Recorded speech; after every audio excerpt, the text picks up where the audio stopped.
Good afternoon. This is the special press conference for issue 3, which is the city income tax increase.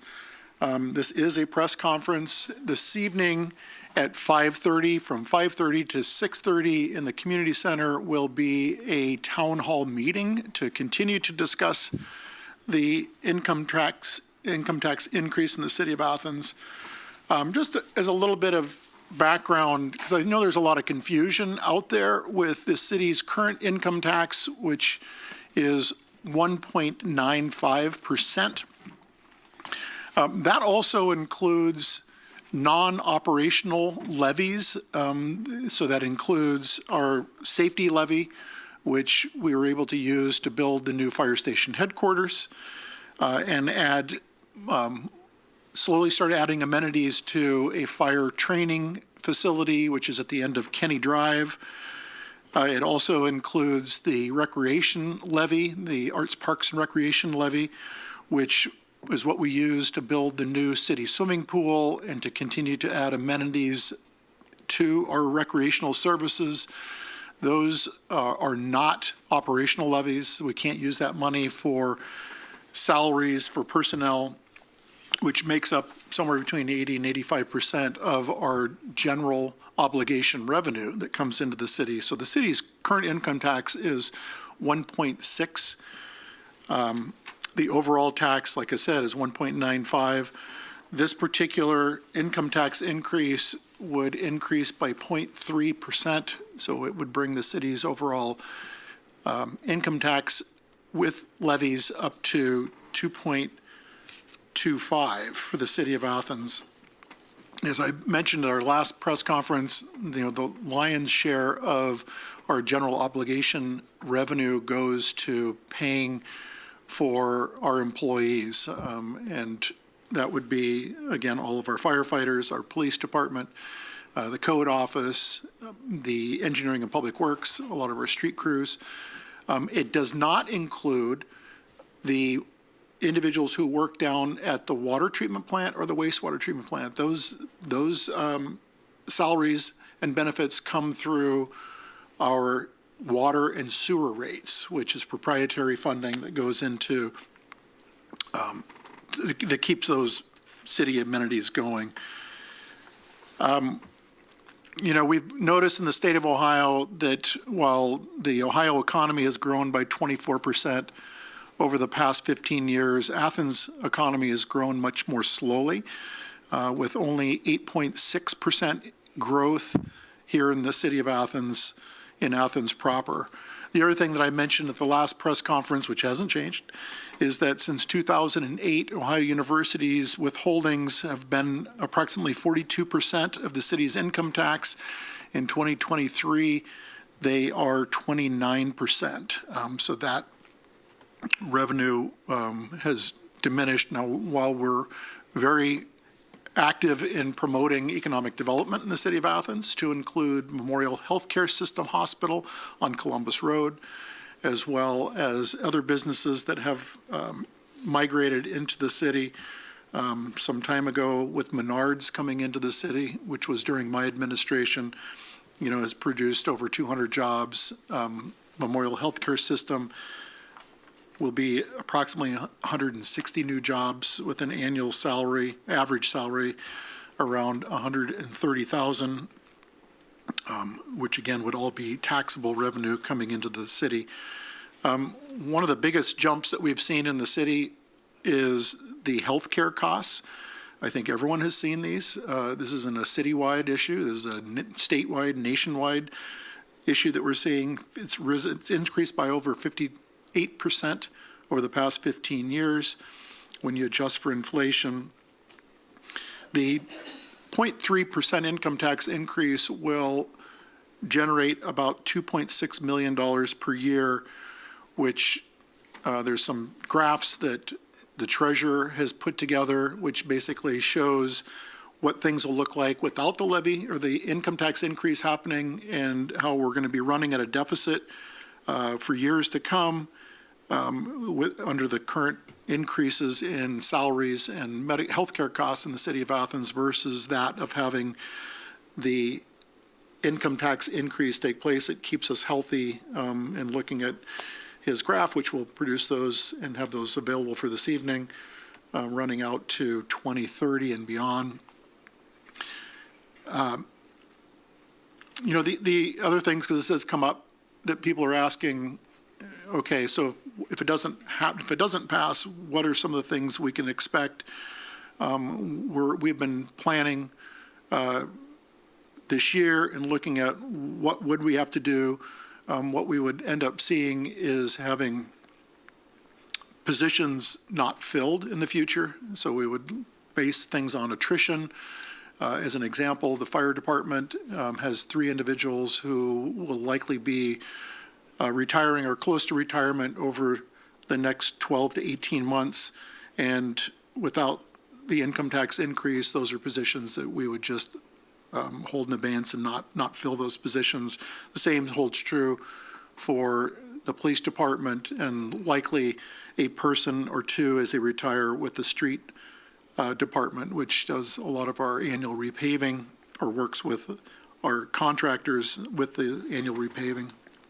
And then we're also looking at some unspecified other services, likely services that are provided and benefit all age groups, to include children, at the community center with programming going on at the community center.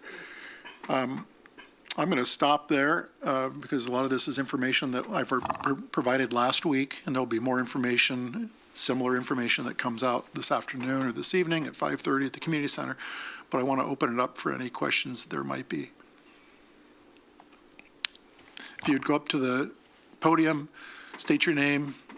My name is Sean Ellis, and why should we vote for this and everything? How are you going to keep our money safe? You already lost $750,000, right? We didn't lose it. Yes, you did. We were victims to a scam, much like hundreds of other cities across the nation. Has anybody been held responsible for that? Pardon me? Anybody been held responsible for that? The investigators are certainly holding the perpetrator accountable and tracking down who the perpetrator. And are we going to get that money back? By we, I mean the people whose money it was, not your guys's. Well, there is money that has been identified in a bank account that we're working through. Which is going off of another company that has it too. So are we ever going to get the whole amount back? Or are you just going to tax us to get that? This tax moved forward through City Council well before this incident occurred. So this tax has nothing to do with the scam that we fell victim to. All right. Do you guys got things in place to stop that? That way you don't lose our money again? We do. Is it going to work? Because it didn't last time. It's working. You sure? I'm positive. It happened once.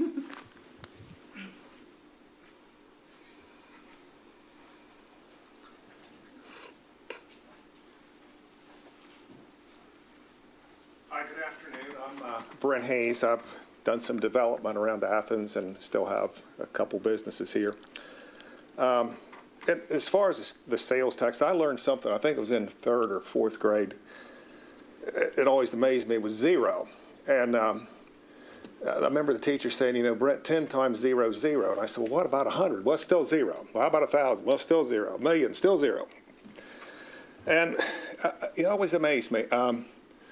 So I guess my point is how that relates to the tax, the proposed tax, or any tax, is if you raise this tax and we lose jobs, which we have a situation now, I think the mayor's aware of it, where we could lose about $14 million in payroll.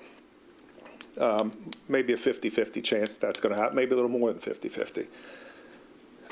But I think the focus ought to be with the city of Athens, in my opinion, has never been really good at recruiting jobs or bringing jobs here, and maybe worse at retention.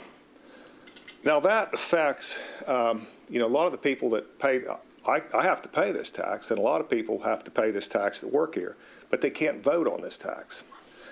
That's wrong in itself, and we're penalizing people from Nelsonville and Guysville and Stewart and Albany and Trimble and all these towns. So they're coming here to work. and you're asking these folks to pay more tax.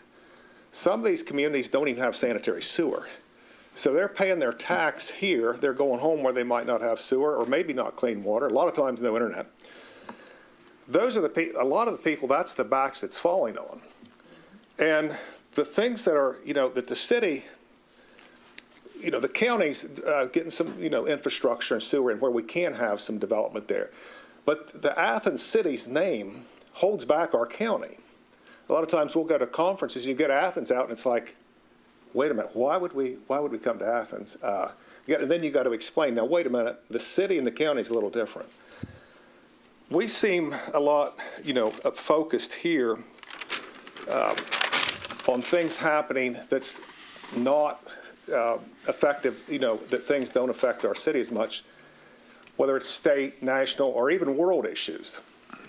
That seems to be kind of the focus now. And I know, the mayor, I know you travel a lot, and I like this phrase, and I think your travel budget was doubled almost. When you get on an airplane, they say, and it sounds almost cruel, but make sure your mask is secure before you try to help somebody else. So, I thought about that. Here's my mom or my son or somebody, why would I want to get my mask? I want to get them helped. But when you think about it, you got to help yourself. You've got to be fit and in good shape financially or whatever yourself before you go try to help others. And I think that's one of the things here I see, and along with the direction and some disturbing things that's happening in the city. So I'm against the tax. I can't vote for the tax. Thank you.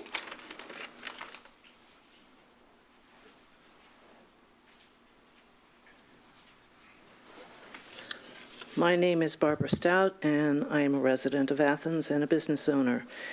And Brent said a few things that I wanted to say, like the income tax is not based on how many people live in Athens. There was a lot of discussion in the last conference about how many permanent residents we have. That has nothing to do with the price of eggs. It's how many people are on the tax rolls. I did some research. And first of all, the last census says the population of Athens is just shy of 25,000 people. And we have 7,081 households with 2.3 people per household. So that's 16,000 right there. And we have 11,800 people who are employed and paying tax to the city. This is according to the government website. So that's what the important number is, not how many people are permanent residents, which is an ill-defined term and has nothing to do with nothing. What you pay tax in Athens if you work in Athens, whether you live here or not. And if you live in another city that happens to have an income tax, like I have an employee who had to move to Nelsonville because he could no longer afford to live in Athens, and he pays both Athens and Nelsonville tax, but he doesn't have a voice because he cannot vote. Many of these people coming in for places like Menards live outside of Athens and cannot vote on this. Also, something that I was not aware of, and correct me if I'm wrong on this, but our income tax is an earned income tax, correct? Am I correct in that? Yes. It is not a flat. Okay, so for people who don't No, it understand. is flat. It's flat? Everybody? It's 1.95%, but when we say earned, people on Social Security don't pay it, if that's what you're getting at. We don't Is charge Social retirement Security earnings. and pensions the only thing that's exempt? Long-term capital gains on investments are not considered, are they considered earned? Probably. I couldn't tell you that exactly, Because specifically. my understanding of earned income was that investment income was considered unearned. Now, and certainly Social Security. And that's right. believe me, I'm not saying that we should be taxing people who have $30,000 in Social Security and that's the only thing they live on. But we have people in this town who have very good pensions through STRS and probably some Social Security too. There are people in this town who are probably have incomes in excess of $150,000 to $200,000 who are not paying a single penny of city tax because it's unearned income. Now, if I'm wrong about that, correct me, but if it's unearned income, you do not pay city tax. And if we had a flat tax, you could probably lower the rate quite a bit and still have the same amount of money coming in. And I'll go back to the question I asked last time that I still would like to hear an answer on, which is, if you want us, I mean, I don't think there is a single person who would argue that the employees of Athens shouldn't have good health benefits. Nobody's saying that. But these are hard times, and a lot of people are really looking at really hard times coming down the road if things can continue on the national level, whatever. You're asking us to tighten our belts, reach in our pockets, and give more money to you. What is the city going to do to tighten its belt? Where, other than just getting rid of policemen and firemen by attrition, where are you going to tighten your belts if we're going to tighten our belts and give more money to you? And one final question. If this has absolutely nothing to do with the $720-some thousand, where is that money coming from? What fund is it going to make it up? If this has nothing to do with it, where are you going to make up that loss? And the truth of the matter is that if this, from what I understand about how this happened, in any real business, and a city should be run like a business, the person responsible for this should face consequences. I would never, in my itsy-bitsy, tiny, weeny little business, ever pay an invoice by a link embedded in an email going by ACH to a bank. Never, ever, ever. I would call the company. So it's just incomprehensible to me how this happened. So that's all I have to say. Thank you. You got any answer or questions? I'm taking in her information.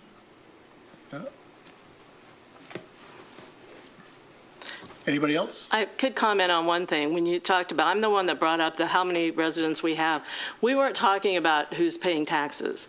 We were talking about businesses in Athens and why some of them go out with a basically stagnant number of people living here. You can't just keep adding businesses and expect all of them to be wildly successful. That's what I was talking about when I brought that up. Well, I don't remember that being the topic of conversation. Oh, I know but it was. In any event, the number of 5,000 is still inaccurate. You cannot have 11,800 households with 2.3 people, and that's the U.S. government database that says that, and come up with a number of 5,000 permanent residents.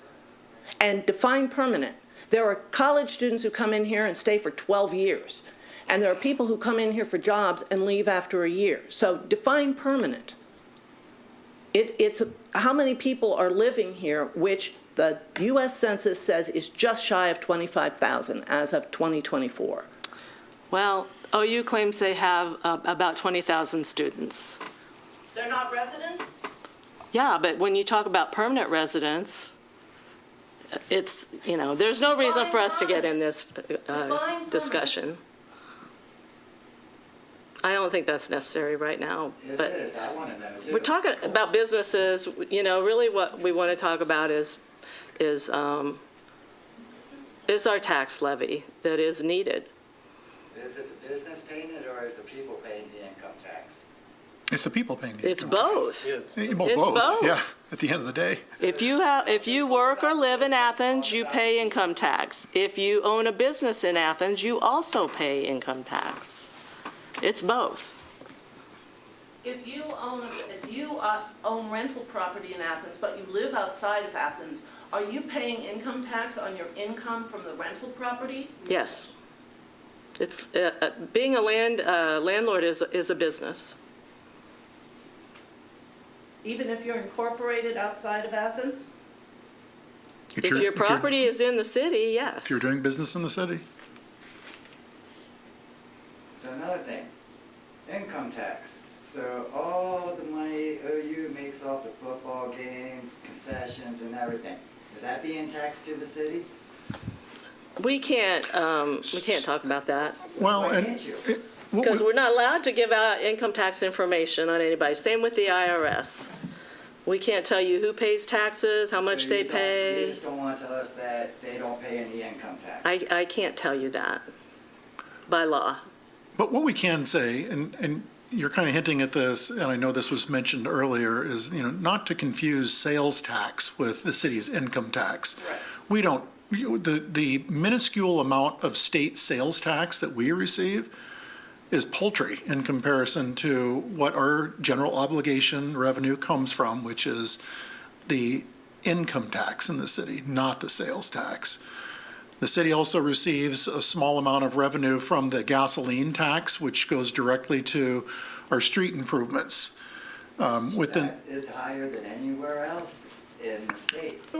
Our gas here in Athens. well, the gasoline, but it isn't by locale. It's that revenue that you receive is a formula that runs through the state, and it comes back. So just because which I have no control over, although I've been on the phone many times asking, why in the world is our gasoline here in the city of Athens so much higher than it is in Albany? Why is it higher than it is in of all places, Rockbridge?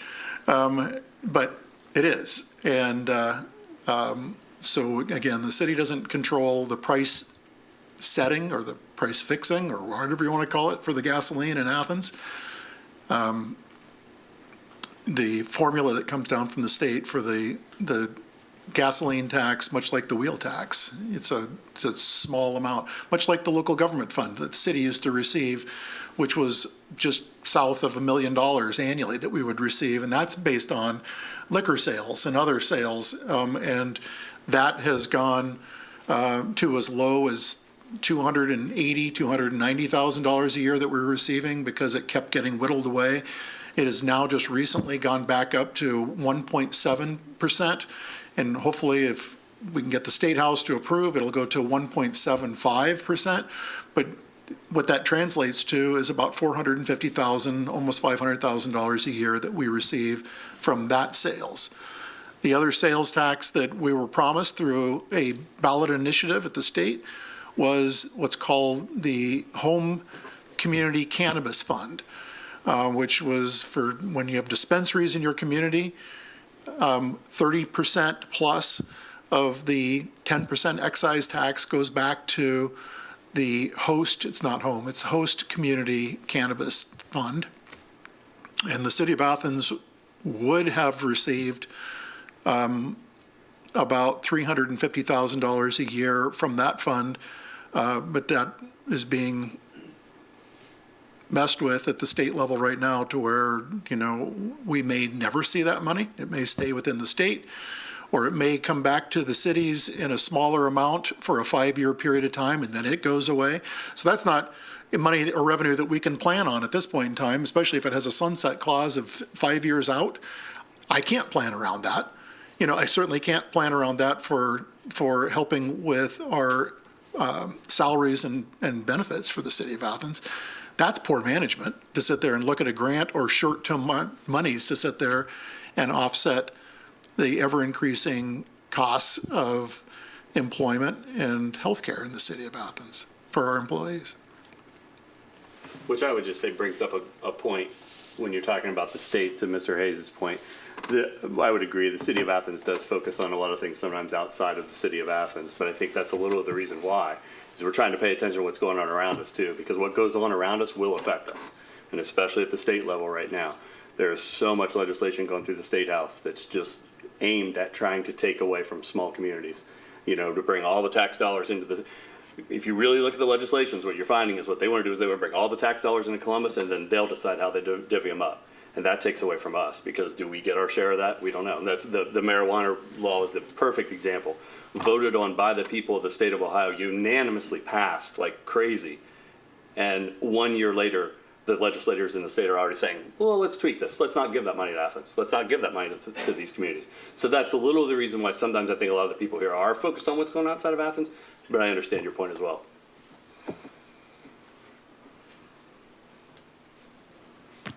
Hi, my name's Corey Rex. I don't live within the city, but I'm an Athens County resident and concerned resident of the county, I would say. The question that I pose is, Athens is a unique community. We are obviously a college town. We have unique shops. We have Court Street. We have a lot of unique qualities that make this a great community and bring in the members you see here today. What I struggle seeing from an oversight perspective for a city asking for more money does boil back to what happened with the firehouse and the incorrect use of funds, we'll call it. So one of the questions I had is, as the city works to recuperate or figure out what exactly happened with these funds, it certainly wasn't a hack. Your bank account wasn't hacked. They didn't call the funds out of your account, right? Somebody had the wherewithal or the oversight to sign off on the expenditure of these funds. So as you come here and ask members of this community where small businesses are closing left and right, and we're doing everything we can to preserve it as a great little community, in the hardest of times, you're coming and asking community members for more money. And I think that that's a struggle that a lot of folks, myself included as an outsider, struggle to comprehend, because you see that $722 or whatever it was, $1,000 spent while the city had, it's my understanding this wasn't the first time money had been sent to the correct contractor for the job, right? You probably had a payment processing plan in place. You have checks and balances where it goes through the system, it's signed off on. So is it I think we want some transparency as you ask for more money to better explain what's happened with the money you already had that was incorrectly used. Is it a lack of oversight? Is it a poor review of funds? Because if it is something like that, and you've incidentally spent $722,000, what oversight is already going over the funds that you're going to be asking for more tax dollars to go towards? Is it, I mean, I hate to say this, but does it boil down to incompetence, right? And I'm not saying any one individual is responsible for that, but how is money, you're asking for more money when more money has already incidentally been spent. So it draws the question, how are the funds already being spent today? Is somebody doing a thorough audit or review of those funds? Because it seems to me that if you can afford to spend $722,000, again, whatever it ends up being, on things like that and it not be too big of a speed bump in the road, maybe a more thorough evaluation of how money is being spent today should be done, so that maybe an increase in this tax is not warranted, would be my, again, just some transparency there. Yeah, and I appreciate that. Let me start with the fact that the scam that the city of Athens fell victim to is an ongoing investigation. It's actually 6 investigations taking place all at the same time. So there's not a lot that I can disclose on the current investigation that's going on. I know that the Deputy Service Safety Director put out a full statement to all local media with where things are at this point in time. And that's out there for anybody, so that's been as transparent as you can get with getting the info and getting it out to the press. But when there's an ongoing investigation, so that the investigation doesn't get hampered so that we never see any money again, isn't something that I can sit here right now and get into any greater level of detail on where things are at with the investigation. I think that's fair. What I think would like to be seen, though, is what was the approval process, or what allowed, an authorization such as that to take place. Like that maybe wouldn't hamper the investigation. That's because whatever process you have for those funds, I'm sure you're applying to other projects across the city. So it's not that you don't just treat that as a one-off use case. In my opinion, whatever checks and balances are in order for that probably apply to a sidewalk project, a sewer project, whatever it ends up being. So you have a plan. I think at least some transparency in what that plan looks like would be appreciated, to the community. We've put all city employees, we're required within the past month or two to go through a thorough cybersecurity briefing that was put on by the state, requiring everyone to go through this, which we've done. We've locked down things with our own cybersecurity here in the city of Athens to where we have more safeguards in place. We're One last thing, well, cybersecurity, it's a big word. There's a lot of technology to it. But again, if this was a hack or whatever, but this spam versus, cybersecurity is when they go in and they extract your data. And unless this was that, again, maybe I don't know all the details, it seems this was sent versus an extraction, which cybersecurity is great. You need to have resiliency, firewalls, all those things, but this isn't necessarily a cyber attack. You weren't hacked. Your bank account information wasn't gathered and the money was extracted, illicitly. This seems to me there's kind of a line between the two, in my opinion. So, thank you. And I just want to say, I have a sister who works for Oprah's. She told me that once or twice a month, they have to go through a security training. And she said the bottom line is it's a lie, it's a scam, it's a lie. Until proven otherwise, open nothing, assume that everything that's coming to you is a scam until you check it out. And they get this drilled into them. Do not open up links. Do not pay things through links. Do not reply through links. So, I mean, that's pretty fundamental. And I don't want to get into the specifics, but I did some research about our population versus other towns in the area and what we're paying our city officials versus what the salaries for other in similar type towns. I looked for Marietta, you know, bigger towns, smaller towns, mostly bigger actually, and we're paying people quite well. So you said in the last conference that this whole money, that pretty much everything you're asking for, which you said would end up being about an extra $2 million, correct me if I'm wrong, I'm remembering from last week, okay, that almost all of this is going to go purely for salaries, benefits, health care for our current employees. So if you take 305 employees, which I think is what's listed as the city employees, and that includes part-time and full-time, and you divide that by 2 million, or take 2 million and divide it by that, you're asking for an extra almost $7,000 per employee just for their increased health costs. And that is including, because there are 103 employees in the city of Athens that have been employed for more than 10 years, of which 84 are full-time. That's according to the most recent statistics I could find. So you can tell I kept a couple hours on the internet today. That doesn't seem right to me. That seems like maybe there could be some belt tightening going on. And I'll go back to what I asked last week and what I asked earlier. Where is the city going to trim its budget? Let me share. So the last income tax increase in the city of Athens was in 2016. So there has been no increase in income tax in that 9-year period of time. But there have been union negotiations for salary increases. We have 4 unions, police, fire, and 2 ASME collective bargaining units. And so those income tax increase, or those salary increases have been increasing each year since 2016. Our non-union employees' income, their salaries have slowly increased over time. So it's not like there's going to be a watershed of money coming in. In a lot of ways, it's keeping up with just the normal inflationary pressures and salary increases since 2016. It's not like everyone's going to all of a sudden see a $7,000 a year bump in their salary.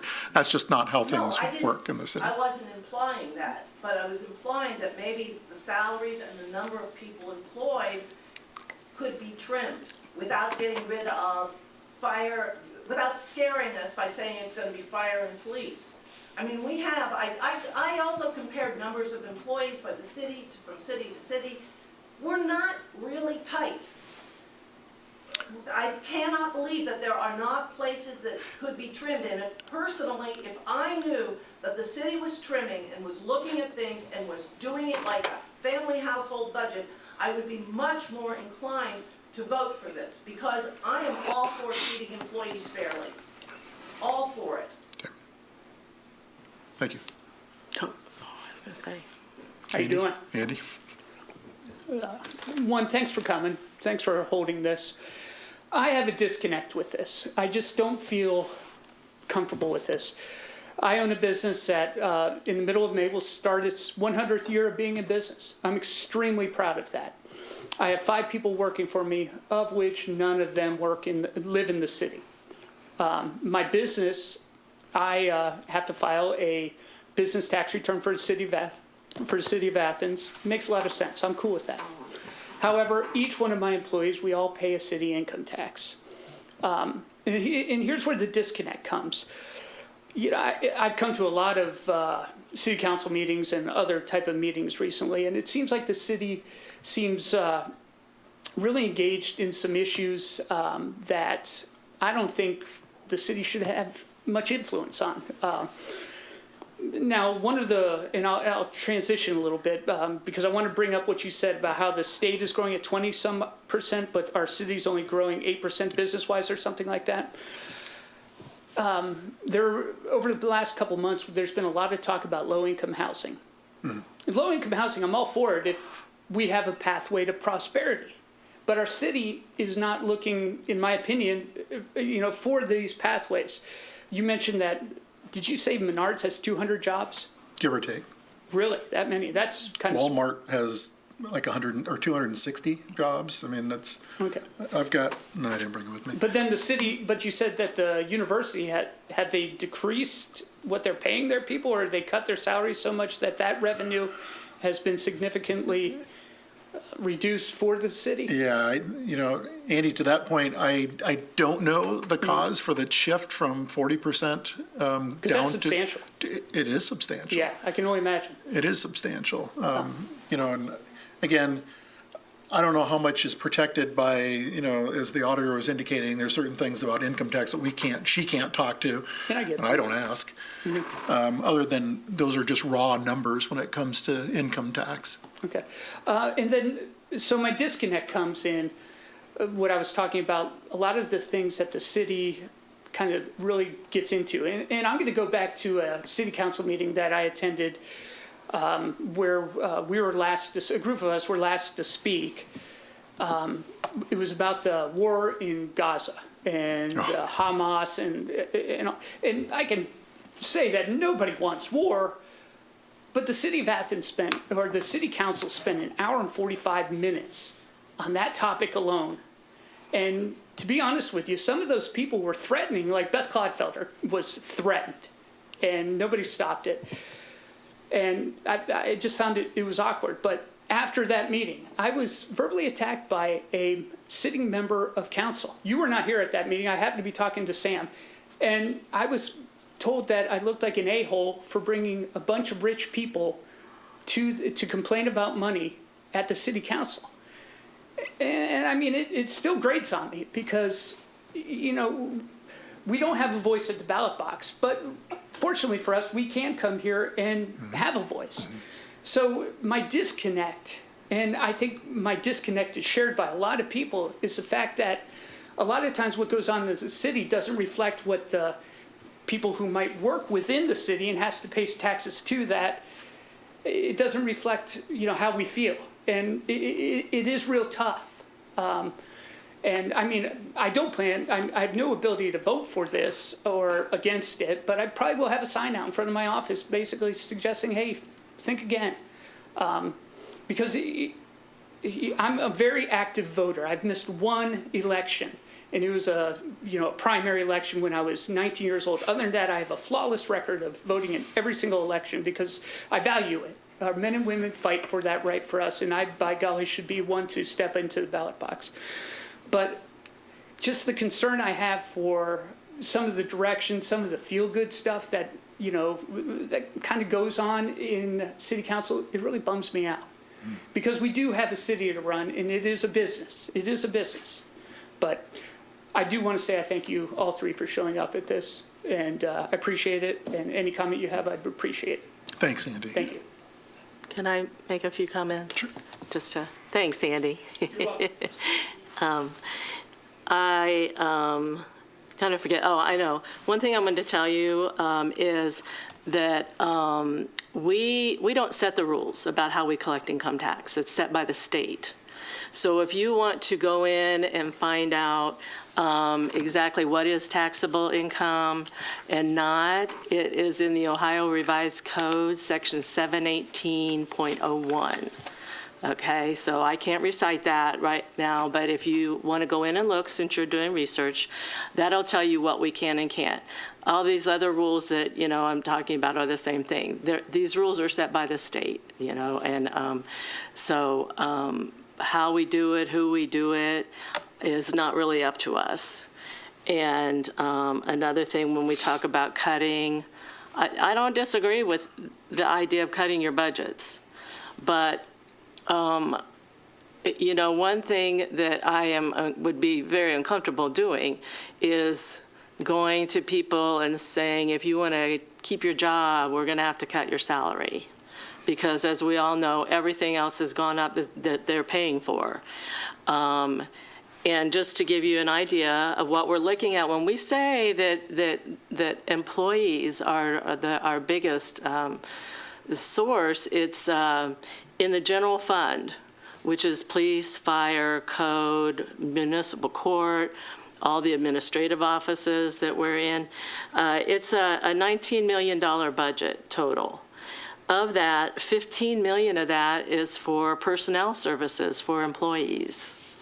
So that leaves us, you know, in comparison, a fairly small amount to cut. We can't cut all the supplies and equipment. The fire and police have to have equipment, and it's not cheap, and vehicles, and or they can't do their job. So it's a balancing act, and we just, if we get to that point, it's very difficult, and I think we all agree that we don't want to make promises about where we'll make cuts right now. We hope that people will understand about this local income tax, and that's, you know, how we pay a lot of our bills, the majority of our bills, honestly. And yeah, it's the majority of our revenue, and it is it's the main one. We get as the mayor said, you know, I'm not sure about the sales tax stuff, but, you know, a very small percentage of property tax money from all the properties that are in the city, and so all of our other revenue. And so this is really what we need. I'm sorry we can't talk more about what happened with this fraud. I wish I had some numbers to tell you the number of businesses and people who get frauded every year. It's billions and billions of dollars are lost. And but the fact is, things are still ongoing, and we don't know yet how much money we will recover between recovery and insurance and just anything else like that. Nobody wants this to be over with more than we do, trust me. And but this was not a simple thing that went in. It happened. It wasn't from our IT system, our cyber system, whatever you want to call it.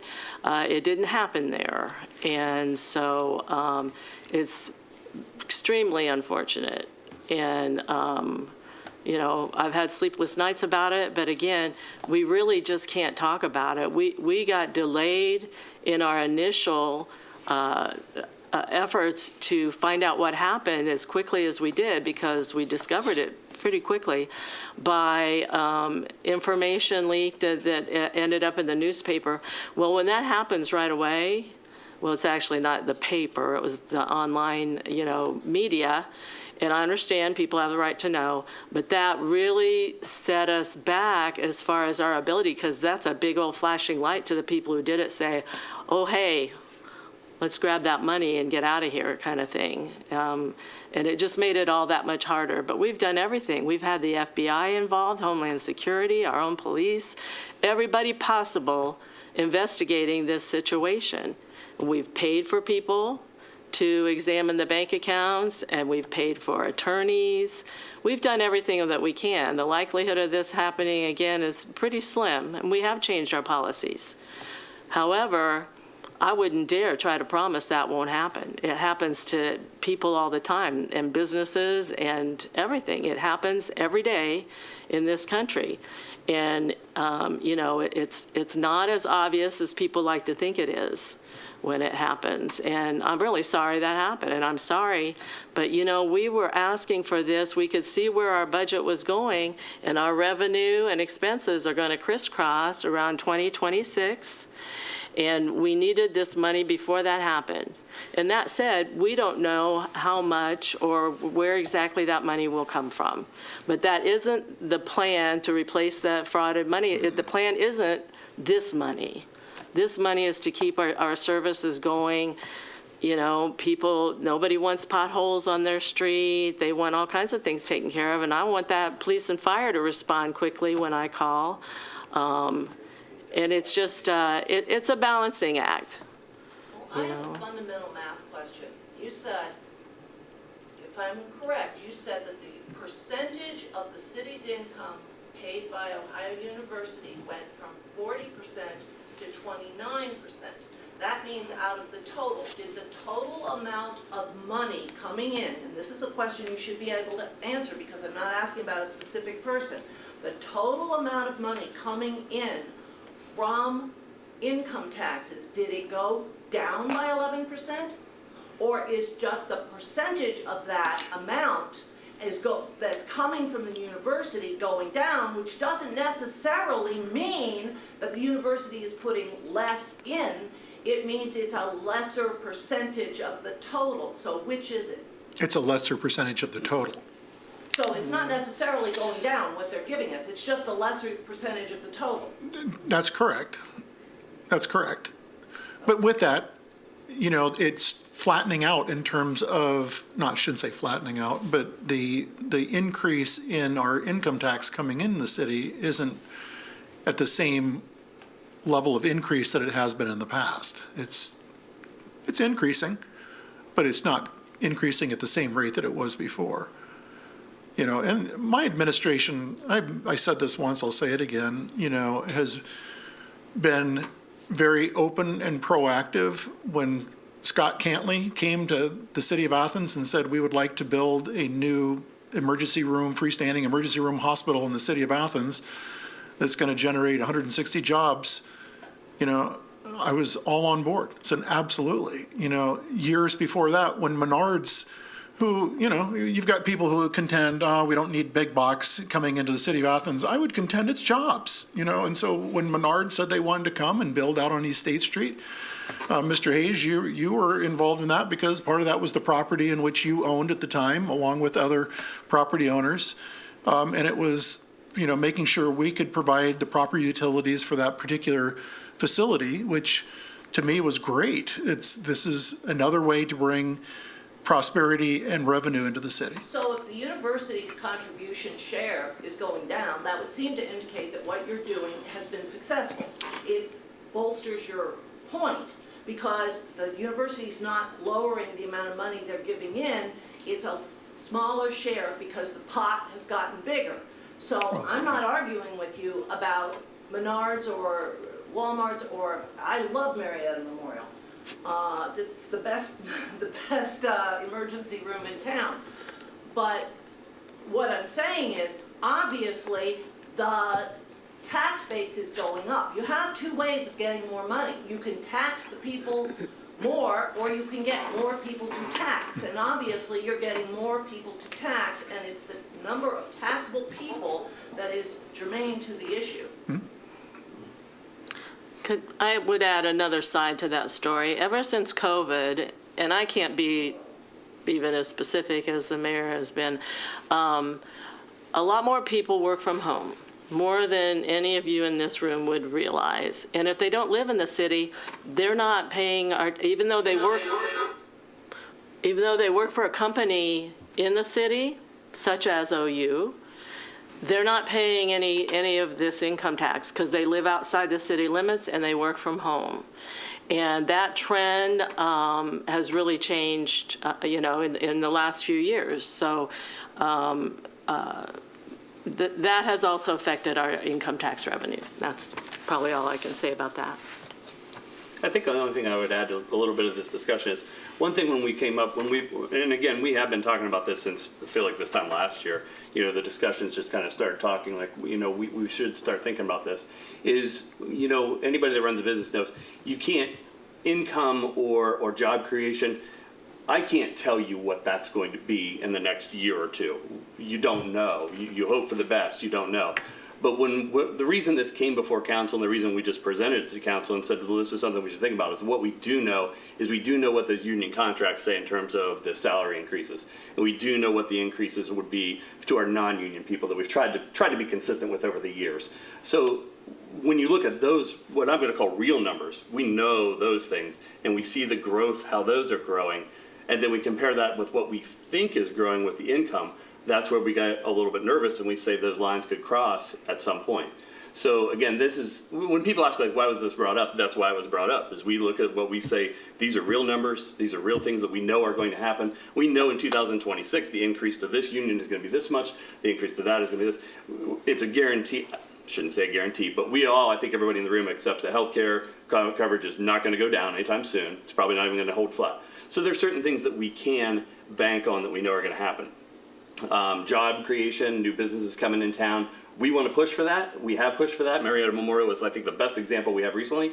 The Economic Development Council is consistently trying to find things. They found things within the county. Well, hopefully they'll find something for the city as well. So those are things that but we can't count on those. So when people wonder like why are we even talking about this, sort of the reason why. That goes to the point of, I think it's you want to know who's gonna oversee this, right? Who's really paying attention. We do get audited by the state every year. When was the last time we had a bad audit? Oh, yeah. Right, never. So, I mean, not never, but Right it's been now, a long time. Right now, we're in the process of being audited by the state. We get Correct. audited every year. They pick through all of our reports and everything else. And yeah, it'll be in our audit about what happened in November. But other than that, we've had excellent audit reports for many years. But we were told in our audit from 2023 that we received in 2024, this wasn't a bad thing, it wasn't a red flag, but they did mention it was a yellow on our audit that said, hey, one trend we are noticing, the state of Ohio, looking at all of our numbers over the years, said, we are noticing that your income tax increases are this much, but your expenses are this much, your payroll and things like that. They were noticing the same thing that we were noticing. So if anybody's thinking this is reactionary to something else, it's not, and we'd be happy, that report, we can show anybody that report. And we had that report long before November from the state of Ohio saying, you need to pay attention to this, Athens, Ohio, because we see a trend that you're going to need to address in some way or the other. And again, I think it also should be mentioned, from the 77% of our general fund revenue does go to payroll, to benefits and things like that. That other 23%, I mean, I think it came up in council a number of times that what I would call the other expenses, that number from 24 to 25, we did a good job of holding that number very flat. There wasn't an increase in that. And that was sort of stressed that like, those other expenses is where that's where the tightening of the belt should start, obviously, I think. Before we just say we need to let people go or we need to cut, personnel, I think that's the point you're trying to make, Barb, is that, those other expenses. From the budget that went into 24 and then the budget that was into 25, proposed for 25, we did do that. I think the city did do a good job of that, looking through those numbers, that they did try to hold that flat and say, look, we just can't do increases in these particular areas. So again, when you ask about tightening the belt, I think that's something we're going to continue to do. I can't see why we wouldn't. And whether there's an income tax or not, whether the increase happens, whether it doesn't happen, I think the three of us together, I think we're all still committed to saying we have to look at all those other expenses, because we don't want to come to you 3 years from now and say, wow, this really got out of control. Then you're really going to be mad. That's why we're trying to, I think like Steve said, be responsible administration and bring it to you ahead of time. Before we get to the point where those lines cross and we say, wow, now we are really hurting. We want to talk about it beforehand. That was, I think, the rationale for really wanting to put this on the ballot, put it to the voters and say, let's talk about it. I guess one last thing I want to share, and this is something that I've known for quite some time as mayor. When you have an income tax increase, if it's successful, it's not like come January 1 of 2026, all of a sudden there's going to be an increase of $2.4 million, $2.6 million coming into the city coffers. It doesn't work that way. We're not going to fully realize the true amount of that income tax increase until well into 2027. So we're cognizant of that. Like I said, the treasurer and the auditor both have been looking at the numbers and looking at the trends and looking at our current expenses and the rate of revenue coming in versus expenses. Again, expenses, I can't state this strongly enough, that those expenses, 80% of those expenses are for healthcare and for salaries for the city employees. which would include even our seasonal employees, employees down at the city swimming pool, which, knock on wood, they've got 60 employees that are coming back again, or 50 some odd employees that are coming back to the pool this year, so the pool's going to hopefully open on time. But Can I make one statement? 'Cause Sure. You said, you went through all this stuff that you have to do, and you said, and you want to put it before the voters. The problem is that the people that are affected by this tax are not able to vote. So you're not putting it before the voters. Right. I do understand. That's a good point. It really, and I understand that completely. Unfortunately, that's the system that we live in. Every town, there isn't a town in the state of Ohio. Putting it before the voters then, because you're really not. Well, but it's not, I guess I would just say, it's not something that we can change on our own without having the voters approve it, if that makes sense. Okay. Well, thank you all for coming today. Really appreciate you all being here. And again, I'll say it one last time, and that is that this evening, 5:30 to 6:30 at the community center will be the town hall meeting to discuss this more thoroughly, recognizing that 2 o'clock on a Monday afternoon is not a time that's conducive for people to come and engage. But I appreciate all of you coming here today. Thank you.